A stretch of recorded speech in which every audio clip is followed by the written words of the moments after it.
की समीक्षा करते हुए प्रधानमंत्री ने पर्यटन के विकास के लिए चुने गए इलाकों में पर्यटन केंद्रित पारिस्थितिकी प्रणाली के समन्वित विकास की आवश्यकता पर जोर दिया।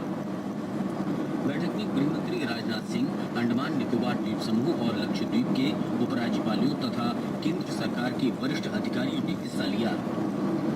केंद्र सरकार वस्तु और सेवा कर लागू होने की पहली वर्षगांठ पर कल नई दिल्ली में जीएसटी दिवस मनाएगी। वित्त मंत्री पीयूष गोयल इस समारोह में मुख्य अतिथि और मंत्रालय में राज्य मंत्री शिव प्रताप शुक्ल विशेष अतिथि होंगे। पिछले वर्ष 30 जून की मध्यरात्रि को संसद के केंद्रीय कक्ष जीएसटी को धूमधाम से लागू किया गया था। वित्त मंत्रालय ने एक विज्ञप्ति में बताया कि पहले साल में जीएसटी ने कई उल्लेखनीय चुनौतियों को पार किया है।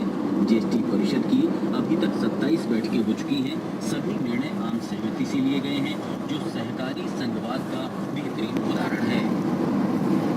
केंद्रीय इलेक्ट्रॉनिक्स और सूचना टेक्नोलॉजी राज्य मंत्री सुरेंद्र सिंह अहलूवालिया ने कहा है कि सरकार के सभी पुराने रिकॉर्डों को डिजिटल रूप में परिवर्तित कर दिया गया है और नए रिकॉर्ड डिजिटल रूप में ही तैयार हो रहे हैं। वे आज मणिपुर की राजधानी इंफॉल में सूचना टेक्नोलॉजी पार्क में संवाददाताओं से बातचीत कर रहे थे।